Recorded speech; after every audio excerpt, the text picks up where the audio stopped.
Усім прывітання, з вами Зміцер Лукашук, і як звычайна мы абмяркоўваем падзею Беларусі і за яе межамі са студыі Еўрарады. І я рады вітаць нашага на сёння першага госця у эфіры, а гэта палітычны аналітык Валерый Карбалевич. Добрый дзень, спадар Валеры. Вітаю. Ну вось і засталіся за спіной беларускага грамадства і ў гісторыі самыя непрадказальныя, відаць, выбары у гісторыі незалежнай Беларусі. Таму што ну вот да самага апошняга моманта было невядома, колькі ж, якую лічбу напішуць у канчатковую перамогі Лукашэнку. Ці стала гэтая лічба амаль 87% для вас нечаканай? Ну, ведаеце, я б сказаў, што гэта самыя нецікавыя выбары ў гісторыі Беларусі, а вось гэтую лічбу, пра якую вы кажаце, ну, гэтую лічбу цікавіла толькі невялікая колькасць экспертаў, медыяў, журналістаў і гэтак далей.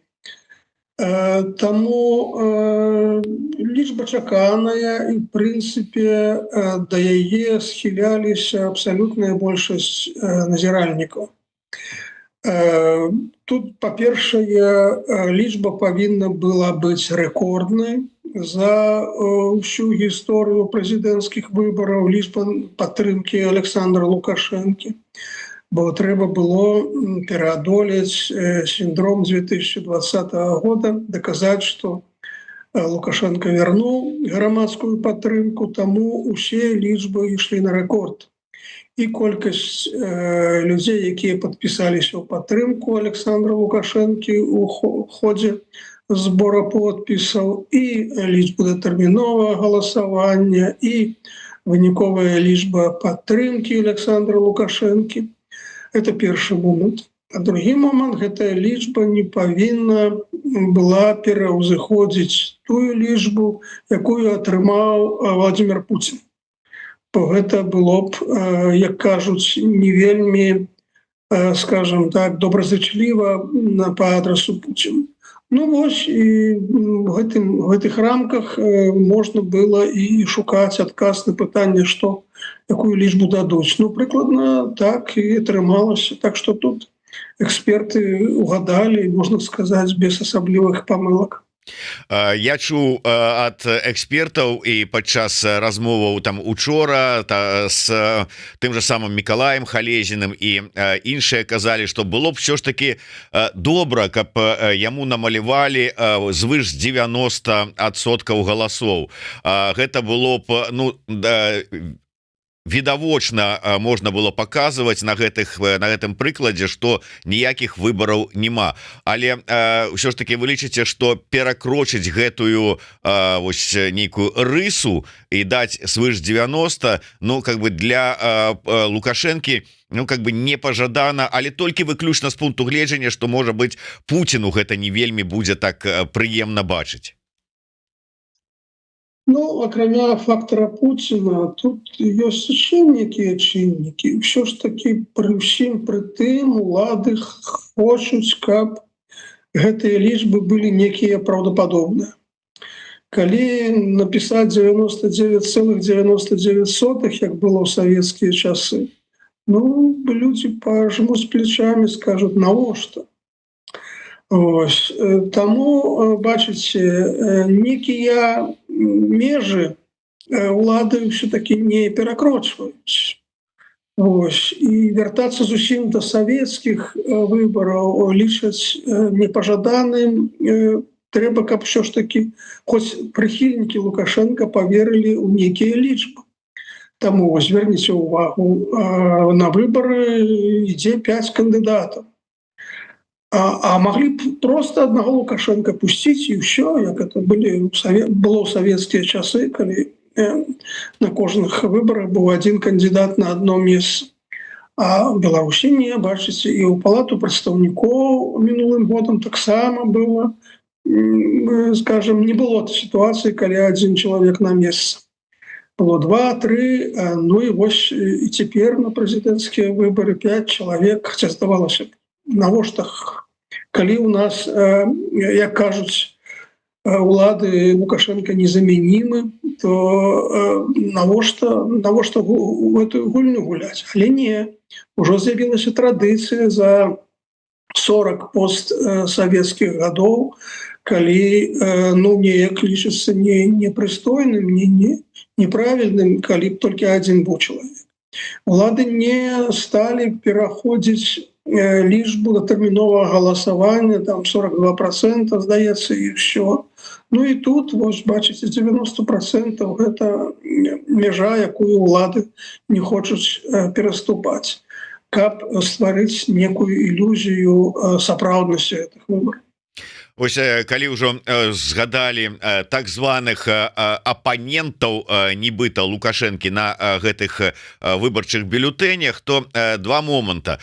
Першы, учора, калі ён адказваў на пытанне журналіста BBC Стіва Розенберга, які сказаў пра як можна называць дэмакратычнымі выбарамі, калі сядзяць там у турме, і гэтак далей, і ён кажа: так ўсё ж па-дэмакратычна у нас. Хто хацеў сесці ў турму, той пашоў у турму, хто хацеў, той з'ехаў, хто не хацеў, вот тут вот сядзіць.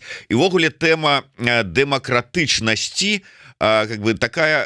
такое, здаецца, нейкая важная для Лукашэнкі ці што, таму што нават сёння падчас сустрэчы з генсекам СНГ Сергеем Лебедзевым ён ізноўку кажа пра тое, што мы зрабілі ўсё, каб была гэта кампанія дэмакратычнай і каб нават самы апошні вораг не прыцапіўся.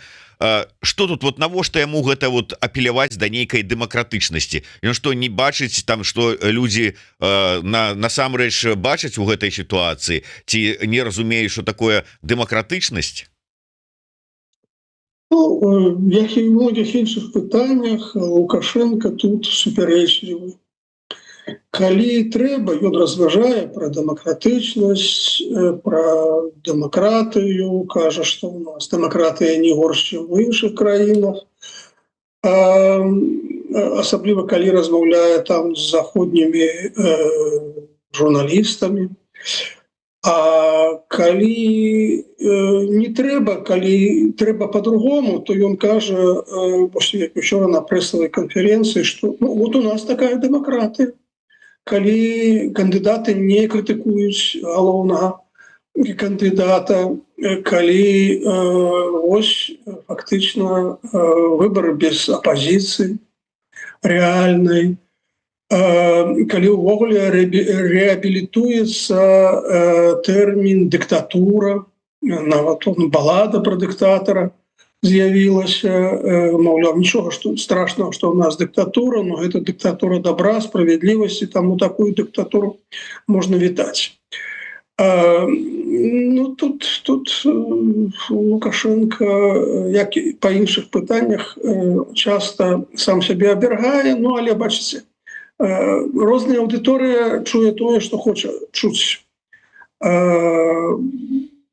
Пэўная частка абывателей Беларусі як бы ўвогуле не вельмі цікавіцца змястоўнасцю той палітычнай сістэмы, змястоўнасцю слова дэмакратыі. Ім хапае то, што вот выбары ёсць, кандыдатаў шмат, які было раней у спісках, глядзіце, нічога не памянялася. Вось на гэтую аўдыторыю Лукашенко і працуе.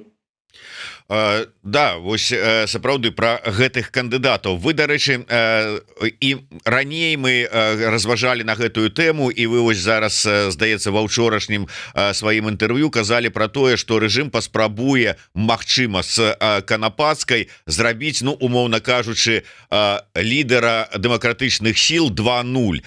Як вы лічыце, вось пасля таго, як былі агучаны гэтыя выніковыя лічбы Цэнтрвыбаркамам, гэтая мэта яшчэ актуальныя перад рэжымам? Будуць яны нешта спрабаваць з гэтай нагоды раскруціць і зрабіць з Канапацкай новую там умоўна ціхановскую?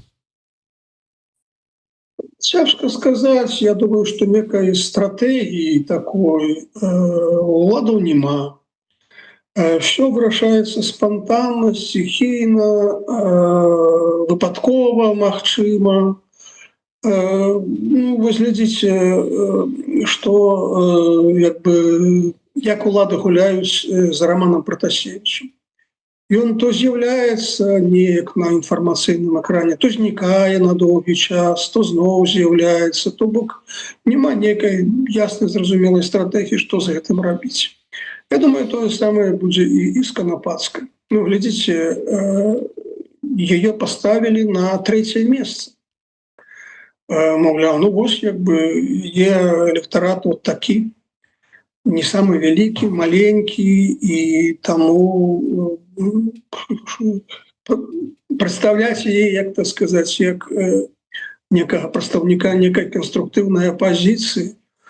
Ну, магчыма, што і паспрабуюць улады. Але вось глядзіце, ўсё ж такі больш за ўсіх галасоў набраў кандыдат супраць усіх. Так. Ну, я думаю, што ўлады хацелі паказаць, што вось ён той самы рэальны апазіцыйны электарат. Вось Ціхановская заклікала прыйсці і прагаласаваць супраць усіх. Ну вось, глядзіце, сколькі вас. Але ўсё ж такі гэта больш, чым тыя рэальныя кандыдаты, якія былі і якім напісалі лічбы нават меншым супраць усіх. Таксама цікава. Ну так, вось сапраўды я і хацеў адзначыць гэта таксама, што кандыдат супраць усіх атрымаў больш, чым любы іншы умоўна апанент Лукашэнкі. Гэта спроба, ну ці нават не спроба, а такі намёк на тое, што паглядзіце, усе яны нічога ўвогуле сябе не ўяўляюць. Гэтыя так званыя іншыя прэтэндэнты. Нават вот супраць усіх галасуюць больш, чым за Сярошку Сыранкова.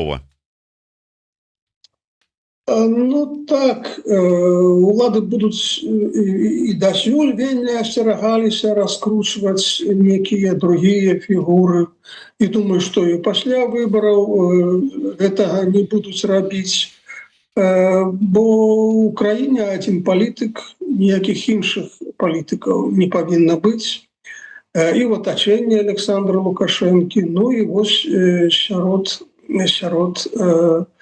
тых людзей, якія цяпер прэтэндавалі на пасаду прэзідэнта.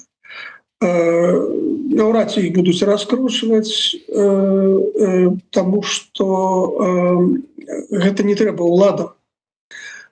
Хіба што можна выкарыстаць нейкі час у нейкай сітуацыі тую ж Ганну Канапацкую, як я ўжо казаў. Я сёння раніцай прачытаў допіс у Фейсбуку ад даверанай асобы Ганны Канапацкай Сергея Возняка, добра нам з вами вядомага палітыка, палітрука і камуніста былога, які напісаў пра тое, што ось асобныя забароненыя рэсурсы напісалі пра пустыя выбарчыя участкі ў Беларусі.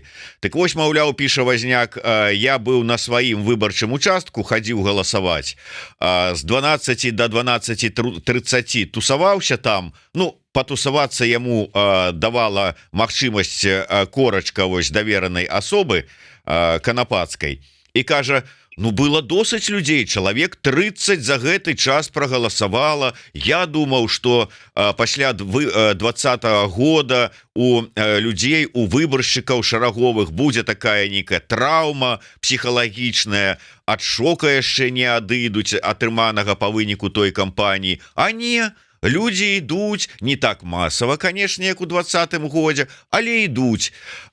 Як вы лічыце, сапраўды шок ад падзеяў 2020 года збольшага ўжо мінуў і ідзе вось такая, ну как бы вяртанне да прымання гэтай сітуацыі, якая ёсць, як новую нармальнасць. Ці як вот гэта можна патлумачыць? Ну, па-першае, тое назіранне цягам паўгадзіны гэта зусім несур'ёзнае назіранне, на падставе якога можна рабіць нейкія высновы. То бок наўрад ці мы даведаемся ўвогуле, які працэнт рэальна людзей удзельнічалі ў галасаванні, ці то быў байкот, як некаторыя заклікалі, ці яго не было. Што тычыцца таго, ці пераадолела улада, грамадства, синдром 20-го года. Ну, тут по-рознаму ўсё. Бачыце, беларускае грамадства расколата, і розныя часткі по-рознаму успрымаюць. Апазіцыйная частка, я думаю, ад шока не адышла, бо іх увесь час кашмараць, іх увесь час тузаюць, не даюць спакойна жыць. Нават тыя, хто ўжо вызваліліся з вязніцы. Таму вот гэтая частка, яна знаходзіцца, скажем так, у сітуацыі стрэсу. Абыватель далёкі ад палітыкі. Іх не так мала ў краіне. Ну так, я думаю, што ён сышоў з палітычнага жыцця у сваё рэальнае жыццё, у свае бытавыя праблемы. І як бы вот этот працэс дэпалітызацыі, ён адбыўся, і нават гэтая выбарчая кампанія не палітызавала грамадства, бо ніякай інтрыгі не было зусім. Тут больш цікава кіроўная эліта, больш цікава рэжым, як ён пераадолеў сіндром 2020 года. Мне падаецца, што не вельмі. Зверніце ўвагу, сам Лукашенко на любых нарадах, пры любым публічным выхадзе увесь час узгадвае 20 год, узгадвае так званых збеглых. Хаця здавалася б, ну, колькі часу прайшло, можна было б уже неякі забыцца, але не, вось эта стрымка сядзіць у свядомасці, не дае спакойна жыць. І улады цяпер успрымаюць выбары як выклік, выбары як пагрозу. А у уладаў дасюль выбары асацыююцца з пратэстамі. Таму галоўнай задачай уладаў падчас гэтай кампаніі была якраз нейтралізацыя магчымых пратэстаў, нейтралізацыя тых пагрозаў, якіх у рэальнасці і не было. То бок можам сказаць, што улады змагаліся падчас гэтай кампаніі з некімі зданнямі, з некімі прывідамі, па-расейскі кажучы, з прызракамі 20-го году. Глядзіце, прычым для нейтралізацыі гэтых прывідаў быў задзейнічаны не толькі сілавыя структуры, а ўвесь дзяржаўны апарат. Людзей выклікалі не толькі міліцыю, а ў адміністрацыі установаў, прадпрыемстваў, дэканаты, дзе іх прымушалі падпісваць некія паперы, што яны не будуць пратэставаць. Былі мабілізованы не толькі сілавыя структуры, але некія там атрады добраахвотнікаў з былых сілавікоў фарміраваліся пад гэтыя выбары і так далей. Хаця ніхто не заклікаў да пратэстаў, але ўлады гэтага баяліся. Они настолькі баяліся, што нават Лукашенко не дазволіў, каб з'явіліся рэальныя супернікі, якія рэальна маглі б крытыкаваць яго, што не сведчыць пра тое, што сіндром 20-го года пераадолены. Былі ліквідаваны выбарчыя участкі за мяжой, засакрэчаны спісы чальцоў выбарчых камісій. Нават улады не назвалі колькасны склад ініцыятыўных групаў кандыдатаў у прэзідэнты. Такога раней ніколі не было. То бок такая сакрэтная спецаперацыя. Ну вось усе гэтыя, да, назіральнікаў не запрасілі замежных, маю на ўвазе назіральнікаў АБСЕ, бо это адзіная інстытуцыя ў свеце, якая рэальна займаецца маніторынгам выбараў. Вось, ну, фармальна запрасілі, але запрасілі так, каб тыя не прыехалі. Значит, запрасіць у госці, але так, каб госці яны не прыехалі. Вось, усё гэта сведчыць пра тое, што для ўладаў няма пераадолення вот гэтага сіндрому. Ён ёсць у іх свядомасці. І мне падаецца, вось гэта можа і галоўная выснова з гэтых выбараў. Дарэчы, я хацеў бы звярнуцца да ўсіх наших слухачоў і гледачоў. Калі вы гэтага не зрабілі раней, то калі ласка, подписывайтеся на телеграм-канал спадара Валерыя Карбалевича. Не часто ён там піша, але прынамсі як толькі ёсць нешта адметнае і цікавае, то скідае спасылачкі на свае выказванні, свае матэрыялы ці свае інтэрв'ю. Дарэчы, я раю таксама на радыё Свабода чытаць артыкулы і глядзець відэо, якія записывае спадар Валерый Карбалевич. Заўсёды сам гляджу, асабліва відэо яго, раю ўсім таксама. Ну і безумоўна, не забывайте подписываться на YouTube канал Еврорадио, ставьте свои подобайки, натискайте на звоночек, каб не пропускать наши наступные видео, расширвайте, калі гэта для вас бяспечна. Ну и калі ласка, калі у вас есть такая магчымасць и жаданне, вы можете падтрымаць нашу працу праз Patreon альбо праз подписку на YouTube канал. Зараз тут дадуць спасылачку на гэтую магчымасць. Сами уже ведаете, что трошечку такая нестабільная ситуация існуе, і ваша падтрымка будзе акурат такі да часу. Пытанне, якое так было, зараз я пагляжу, убачу, яно было як працяг, ну, карацей кажучы, так. Зараз мяне Арчибальд Шпліцендросель піша: мяне асабіста больш цікавіць, ці зажылі у Лукашэнкі і сілавікоў рана 20-го года. І вось акурат таки гэтую тэму, гэтую пытанне я вынес у загаловак да нашага анонса з эфіра са спадаром Валерыем Карбалевичем. Як вы лічыце, ўсё ж таки вось гэтыя лічбы, якія зараз агучыў яму ЦВК, вось той спакой на участках і гэтак далей, тая кампашка вот этих покемонаў, якія сабраліся вакол Лукашэнкі у якасці нібыта апанентаў, якія ішлі разам, а не супраць, яны сталі таким антыбіётыкам, які вылікуе нарэшце Лукашэнку ад гэтай траўмы, хваробы, віруса 20-го года? Ну, відавочна, траўма не зажила, бо Лукашенко сам увесь час нагадвае, сам увесь час называецца гэтыя раны раздзірае, узгадваючы тыя падзеі, узгадваючы збеглых, пра што я ўжо казаў. Тут вось цікавая была учорашняя прэсавая канферэнцыя, якая якраз вось у пэўным сэнсе можна быць адказам на гэтае пытанне. Глядзіце, там напрыканцы прэсавай канферэнцыі было пытанне пра сабаку Шпіца. Такое пытанне, якое развесяліла публіку, все посмяяліся, гэта трохі абчалавечыла вобраз Лукашэнкі.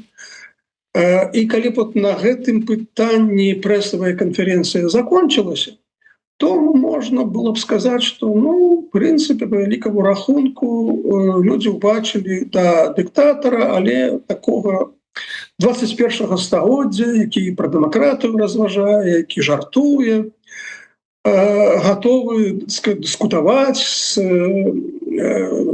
журналістамі заходнімі і так далей. Але потым у самым канцы з'явілася пытанне французскага журналіста, якое ўсё сапсавала, Лукашенко сарваўся. Там было пытанне пра удзел расійскіх войскаў, якія пайшлі вайной на Украіну ў 22-м годзе, вось, якое вывела з сябе Лукашэнку. Але там з'явілася пытанне пра тое, што ў Варшаве адбываецца мітынг пратэсту. І вось дасюль Лукашенко казаў, як это ў Беларусі няма свабоды, як это ў Беларусі не могуць крытыкаваць владу. Могуць крытыкаваць, усё нормально. Але тут высветлілася, што пратэставаць супраць Лукашэнкі нельга не толькі ў Беларусі, але і нават у Варшаве, што ён даў загад сваім разведчыкам сфотаграфаваць усіх, хто там удзельнічаў, і паабяцаў, што ім мала не падасца, што ім тут родзічам, якія тут у Беларусі засталіся, таксама мала не падасца. І ўсё гэта перад заходнімі журналістамі. Вось гэты зрыў, ён якраз сведчыць про тое, што траўма не перажыта, не пераадолена, і як толькі з'явілася такое, як толькі ўзгадалі пра апазіцыю, Лукашенко выявіў свой рэальны нораў і свой рэальны образ, які спрабаваў цягам 5 гадзін неяк палепшыць. Апошняе пытанне ўсё паставіў на свае месцы. Таму што гледзячы еўрапейскіх уяўленняў, караць родзічаў, апанентаў уладаў, гэта за межамі ўсё. Да, абсолютно згодны. І ведаеце, мне за дзень да вось гэта апошняга дня так званага галасавання напісаў адзін палітык. Ён таксама пад шэрагам крымінальных справаў, ён таксама за мяжой, але пачытаўшы, паслухаўшы вось гэтыя яшчэ да гэтай прэсавай канферэнцыі заявы Лукашэнкі пра там адзін народ, про тое, что мы тут павінны ўсё ж таки нацыянальную згоду нейкую мець, что мы павінны уметь прабачаць і гэтак далей, что там бацька для ўсіх. Ён мне напісаў: ўсё ж таки будзе відаць пасля выбараў гэтых так званых такая, не тое чтобы адліга, але пацяпленне і магчымасць уже пэўнай часткі людзей вярнуцца. Ось ці маюць под сабой глебу спадзевы на тое, что вот все ж таки нейкая такая у гэтым сэнсе адліга ці там спроба пачаць нацыянальнае прымірэнне? Про нацыянальнае прымірэнне гаворкі няма. Лукашенко сам сказаў, што я гатоў весці, так сказаць, некую размову з тымі кандыдатамі ў прэзідэнты, якія тут балатаваліся. І в прынцыпе на гэтым уся дыскусія закончана. Магчыма, што пасля выбараў сапраўды інтэнсіўнасць і маштаб рэпрэсій паменшыцца. Вось гэты страх пратэстаў ён сыдзе. Называць это адлігай, пры вялікаму рахунку можна называць, але некай сістэмнай лібералізацыі я не прагназую. Тым больш, што і сам Лукашенко, так сказать, паабяцаў, што так, яны парушылі закон і павінны сядзець, калі адказваў на пытанне пра Марыю Калеснікаў. Гэта і адказ. А то, што могуць адбывацца і далей некія памілаванні, некай невялікай колькасці людзей, гэты працэс таксама можа адбывацца. І паралельна палітычныя рэпрэсіі будуць працягвацца таксама. Таму я не думаю, што гэтыя выбары стануць некай кропкай адліку для нейкіх перамен як у внутреннай палітыцы, так і у вонкавай. Дарэчы, вот я вярнуся да журналіста BBC. Ўсё ж таки добра, што ў яго была магчымасць задаваць такія пытанні, і калі ён спытаўся наконт, як так можа быць кампанія, дзе нібыта апаненты гэта усе тыя, хто цябе падтрымлівае і выказваецца за твою падтрымку, і так ужо там ласкава табе кампліменты раздае, а не сябе рэкламуе. На што Лукашенко, як ён там сказаў, прывыкайце да новай сітуацыі. Мне з гэтай нагоды прыгадаліся словы, якія вот буквально за некалькі гадзін да гэтай канферэнцыі сказаў у эфіры прадстаўнік Светланы Ціхановскай па выбарах Александр Шлык, які кажа, што у іх ёсць інфармацыя, што сябрам выбарчых камісій прыйшла такая указанне, што вот калі раней выбарчыя камісіі безумоўна пісалі выніковую лічбу тую, якую там ім ці альбо старшыня камісіі сказаў, альбо канкрэтна там патэлефанавалі, сказалі, што пісаць, але ў той жа час яны збіралі і рэальныя лічбы перадавалі там у УАЦ, у КДБ, там яшчэ куды ў адміністрацыю, каб тыя маглі ведаць і складаць сваё ўражанне пра настроі у беларусаў. То цяпер прыйшла, маўляў, такая інструкцыя: не збіраць гэтыя сапраўдныя дадзеныя, нікому яны больш не цікавыя.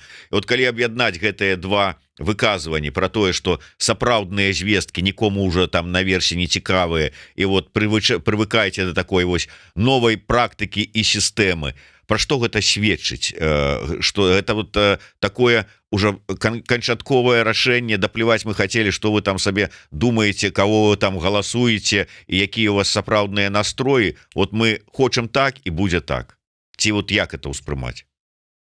Ну, видите, и до сёлета была такая проблема, ці улады ведаюць реальную ситуацию с голосами выборщиков.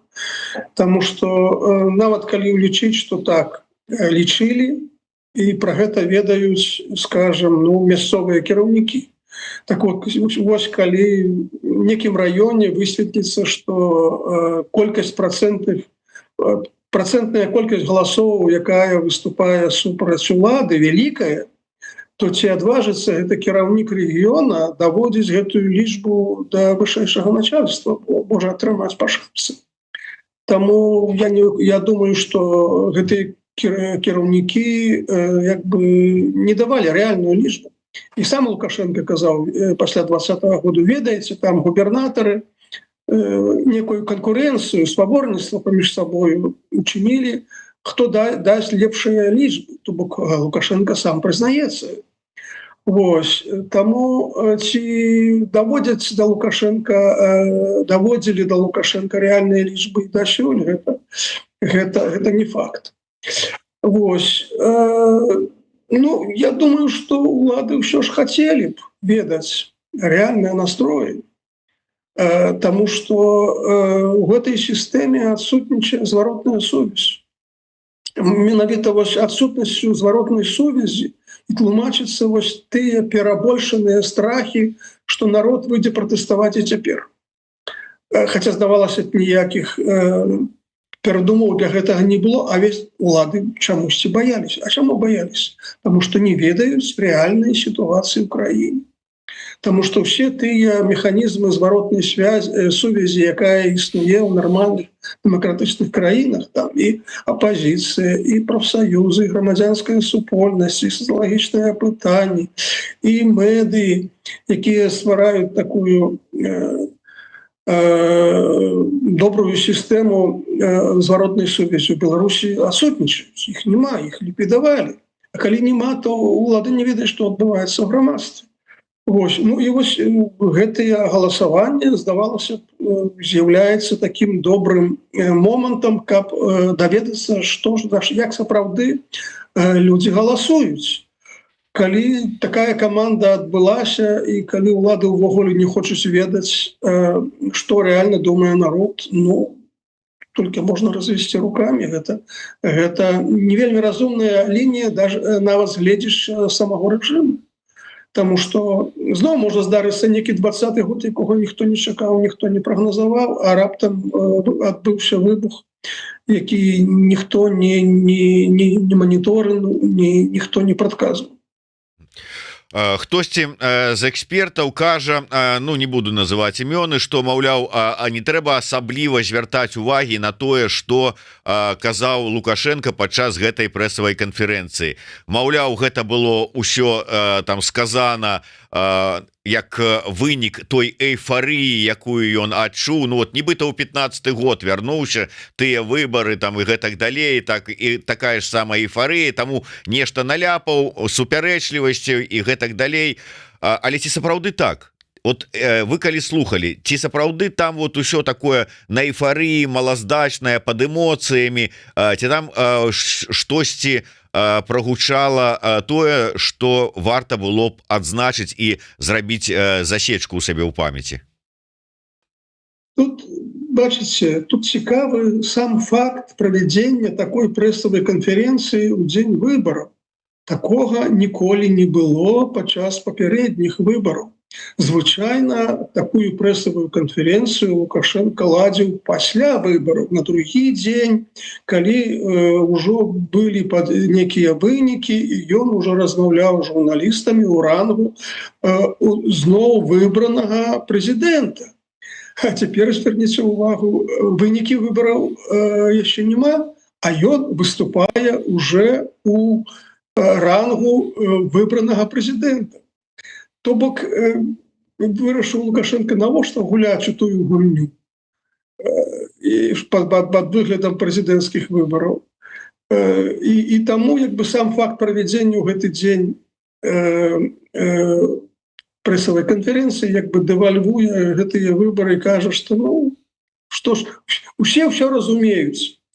Вось, што тычыцца зместу, сапраўды там не было нейкіх новых наратываў, все старыя наратывы, все старыя тэзісы Лукашенко прагаварыў, і нечага новага там было заўважыць наўрад ці можна, хіба што ну, для мяне факт быў, і Лукашенко прызнаў, што Марія Калеснікова не напісала прашэнне пра памілу. Вось, і там аказалася, што з амерыканскім урадам адбываюцца некія перамовы закрытыя, у выніку чаго вось была вызвалена амерыканская грамадзянка. Ну вот некія такія новыя факты, ці тое, што Лукашенко там пасварыўся з Пашыняном на адным саміце СНД у Санкт-Петербургу некаторы час таму, дзе Лукашенко абвінаваціў Пашыняна ў тым, што ён, так сказаць, сорасаўскі як бы, ну я не ведаю, якім там словам называў яго, то бок Пашынян прыйшоў да ўлады ў выніку народнай рэвалюцыі, той самай каляровай, якую так баяцца і Лукашенко, і Пуцін, і ўсе астатнія аўтакраты. Вось як бы галоўная прычына, ўсё астатняе мусіць, гэта ўжо другаснае. Ось. Таму там было шмат розных рэчаў, таму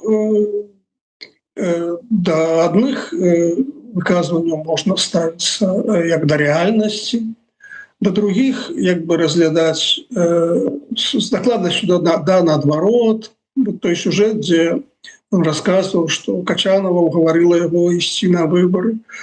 Вось, ну, сур'ёзна да гэтага ставіцца нельга, таму што Лукашенко ўсё сваё палітычнае жыццё казаў, што ён стаміўся і давно б хацеў сысці, але вось яго просяць, не пускаюць, бо на каго ж ты нас пакінеш. І вось таму розныя тэзісы по-рознаму можна ўспрымаць. Крытычна трэба глядзець на тое, што ён кажа, але часта ён кажа некія рэчы, якія турбуюць яго свядомасць, і таму трэба расшыфроўваць. Пра пераемніка вось гэтыя тэзісы і асабліва такія погляды ў бок Мікалая, яны што-небудзь для вас азначаюць ці не? Вот што за гэтымі вось развагамі, нешта стаіць ці не? Сам факт, што Лукашенко пайшоў на гэтыя выбары і яго аб'явілі пераможцам на гэтых выбарах, кажа пра тое, што праблема транзіта ўлады прыпынена, а можа і ўвогуле яна остановлена до 30-го года. Таму усе размовы пра транзіт і пераемніка можна просто зняць з парадку дня. І праблема пераемніка ўзнікае тады, калі правадыр збіраецца сыходзіць. Паколькі Лукашенко не збіраецца нікуды сыходзіць, то, в прынцыпе, абмяркоўваць проста няма чаго. Няма такой тэмы ў сённяшнім парадку дня. І таму як бы ўсе размовы пра кону, пра дзяцей, ну як бы, ну, пакуль не актуальны. Наколькі актуальна, не актуальна ўсё ж таки яго, ну, такое заява, што яму фіолетава, як там на захадзе паставяцца да вынікаў гэтай кампаніі, прымуць яго ці не прымуць, там дадуць яму нейкую там частку легітымнасці ці не дадуць. Фіолетава, не фіолетава, але як вы думаеце, вот гэтая непрызнанне пераважнай большасцю заходніх краінаў вынікаў выбараў і адмова ў легітымнасці Лукашенку, яна будзе мець якія наступствы, як і ў папярэднія кампаніі, ну я не пра 20-й год, а якія вот да 20-го года былі, калі праз пэўны час, не прызнаючы выбары, адмаўляючы ў легітымнасці, але Захад пачынаў нейкія размовы, дыялог, супрацу, сумесныя праекты і гэтак далей. Мы ж ведаем, хто быў самы вялікі грантасос, гэта лукашэнкаўская дзяржава. Але вот по якім шляху пойдзе зараз захад по гэтым ці як і пасля 20-го ніякіх контактаў, ніякіх спробаў, як это кажуць, перагарнуць старонку? Ну, найперш про тое фіолетава ці не фіолетава. Той факт, што на гэтыя выбары былі акрэдытавана вялікая колькасць заходніх журналістаў в адрозненне ад 2020 году, кажа, што зусім не фіолетава. Улады хацелі паказаць заходнім журналістам, заходнім медыям, заходняму грамадству, што ў Беларусі, бачыце, вот спакойна, ўсё успакоілася, ніякіх пратэстаў, народ ідзе на выбары, датэрміновае галасаванне, нікога не б'юць, нікога не садзяць у кутузку. Все нормально, можна нас прызнаваць. Калі б было фіолетава, то нікога не запрасілі. Ну і зноў жа, бачыце, это гульня з АБСЕ, да. Здавалася б, навошта нам гэтыя заходнія назіральнікі, мы, як кажуць чыноўнікі, праводзім выбары для свайго грамадства. Таму, а тым не менш, все ж таки запрасілі АБСЕ, запрасілі так, каб было позна не прыехалі, но тым не менш. То бок некая гульня ідзе. Вось. Цяпер наконт другога пытання, наколькі захад будзе паслядоўным у непрызнанні Лукашэнкі. Цяжка сказаць, калі вот па інерцыі нічога не будзе мяняцца вакол вайны в Украіне, то думаю, што гэтая сітуацыя статус-кво, якая захавалася, якая стварылася пасля 20-го году, будзе ў прынцыпе захоўвацца. Але калі ўсё ж такі пачнуцца сур'ёзныя перамовы паміж Захадам, паміж ЗША і Расіяй аб спыненні вайны, не проста аб спыненні вайны, а аб заключэнні міру, мірныя пагадненні, калі яны удасца рэалізаваць, то гэта павінна быць некая новая сістэма бяспекі ў рэгіёне, у Еўропе, новая канфігурацыя. І у такіх перамовах, дзе павінны быць некія гаранты бяспекі з усіх бакоў, павінны ўдзельнічаць усе краіны, ва всякім разе рэгіёну. А паколькі Беларусь тут мяжуе з двумя краінамі, якія вядуць вайну, ну, зразумела, тут пра Беларусь таксама ўзгадка будзе. Калі будзе некая новая сістэма бяспекі, то удзел Беларусі, подпіс Беларусі под гэтым дакументам, ну, гэта абавязковы элемент. Без гэтага немагчыма. І вось такім выпадку цалкам рэальна, што тое, што не прызнаецца дэ юрэ, можа быць прызнана дэ-факта з боку заходніх краін. Маўляў, ну, павінен жа нехта імя Беларусі падпісаць гэты дакумент. Ну, а хто? Ну, вось менавіта дзеля гэтага Лукашэнку і патрэбна легітымнасць. Калі паўстане такое пытанне, каб заходнія палітыкі не задалі пытанне, а вы, Александр Григорьевич, хто, уласна кажучы? Які у вас статус? Вось на гэты выпадак Лукашенко хацеў бы мець некі такі больш-менш пэўны статус. Таму гэтая бравада, што мне фіолетава, ну, гэта як бы такая дрэнная, добрая міна пры дрэннай гульні. А што наконт легітымнасці другога боку? Я таксама прачытаў у аднаго вашага калегі, аглядальніка палітычнага, такую фразу, што як бы там ні было, але ўжо пачаўся працэс размывання легітымнасці Святланы Ціхановскай. Вы назіраеце такое размыванне?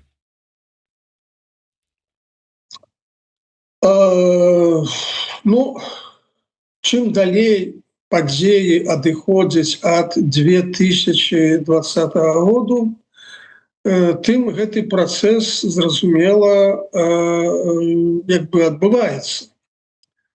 Гэта непазбежна. это непазбежны працэс, хаця б таму, што людзі шмат хутка забываюць, і калі прозвішча не з'яўляецца ўвесь час на інфармацыйным экране, то сапраўды людзі забываюць. Я думаю, што у значнай часткі беларусаў у прозвішча Віктора Бабарыкі ўжо, так сказать, адыходзіць, і не ўсе могуць узгадаць, хто ён такі. Бо каб палітык быў на слуху, ён павінен весь час з'яўляцца на этом экране інфармацыйным. Вось, таму, да, легітымнасць аб'ектыўна размываецца, хаця б таму, што новае пакаленне прыходзіць, новыя людзі, якія ўвогуле не галасавалі, не ведалі. Вось, тым больш у сённяшніх умовах Беларусі, калі спроба карыстацца альтэрнатыўнай інфармацыяй жорстка перапыняецца, перасякаецца, крыміналізуецца. Таму это аб'ектыўны працэс, ён ідзе, сапраўды, гэта так. Дзякуй вялікі. Ну што ж, я так разумею, што зараз на сёння прадказаць, што чакае нават у сярэдняй тэрміновай перспектыве Беларусь, даволі складана. Тым не менш, можа быць ваш невялічкі такі прагноз, што нас чакае, нас, краіну, нацыю у бліжэйшае будучыню, калі магчыма, то можа суціш это аптымізму дадзіцё, ці наадварот, скажем, сваім прадказаннем нейкіх песімістычных прагнозаў дадзіце нам імпэту, каб ўсё ж таки сабрацца і сустрэць іх у поўнай зброі. Што вам бачыцца наперадзе? Бачыце, людзі, якія займаюцца палітычнай аналітыкай, яны не астролагі. Хаця і астролагі, я не сур'ёзна стаўлюся да гэтай прафесіі. Таму прадказанне рэч такая вельмі недобрая, скажем так, для тых людзей, якія прадказваюць. Таму што як можна прадказаць будучае? Людзі глядзяць некія тренды, якія развіваліся учора, якія развіваюцца сёння, і праецыруюць гэтыя тренды на будучае. Власна кажучы, усе прагнозы будуюцца прыкладна па гэтай схеме. І калі раптам некі тренд ламаецца, усе прагнозы ляцяць, што называецца, і нічога прадказаць нельга. Таму мы знаходзімся ў сітуацыі вельмі вялікай непэўнасці, якая ў значнай ступені звязана з прыходам да ўлады новай амерыканскай адміністрацыі, як это ўсё паўплывае на Еўропу, на НАТО, на перамовы пра мір, настаўленне да падтрымкі злучанымі штатамі дэмакратычных працэсаў у свеце. Вось, таму у сітуацыі такой зусім вялікай непэўнасці, як і, дарэчы, кажучы, па пытанню здароўя Александра Лукашэнкі, даваць нейкія вялікія прагнозы даволі цяжка. Таму я толькі магу назваць два галоўныя чыннікі, якія будуць уплываць на сітуацыю Беларусі. Пэўны чыннік — гэта магчымыя перамовы аб міры ва ўкраіне, якія вельмі моцна паўплываюць на ўсе працэсы ў нашым рэгіёне. І другое пытанне — гэта пытанне здароўя Александра Лукашэнкі. Таму што гэты чалавек з'яўляецца стрыжнем гэтага рэжыму, і ад гэтага чынніка залежыць унутры Беларусі вельмі много. Дзякуй вялікі. Ну што ж, будзем сачыць. Я спадзяюся, што неўзабаве мы са спадаром Валерыем сустрэнемся ізноўку ў эфіры Еўрарады, бо засталося шмат пытанняў па-за межамі гэтай электаральнай кампаніі, гэта рытуала, якія хацелася б абмеркаваць. І таму яшчэ раз нагадваю, подписывайтеся на телеграм-канал спадара Валерыя Карбалевіча, глядзіце за яго відэо і матэрыяламі на сайце і в Ютубе Радыё Свабода. Ну і безумоўна, не забывайте подписываться на YouTube канал Еўрарады. І калі ёсць у вас такая магчымасць, то падтрымайце нашу працу. Усе спасылачкі ёсць у нас тут у каментатарскай альбо праз Patreon, альбо праз подпіску на Ютубе ці іншыя магчымасці. Мы працуем для вас, і я, і спадар Валеры, і іншыя нашыя калегі. Таму, калі ласка, будзем удзячныя за падтрымку і подпіску. Да сустрэчы. Жыве Беларусь.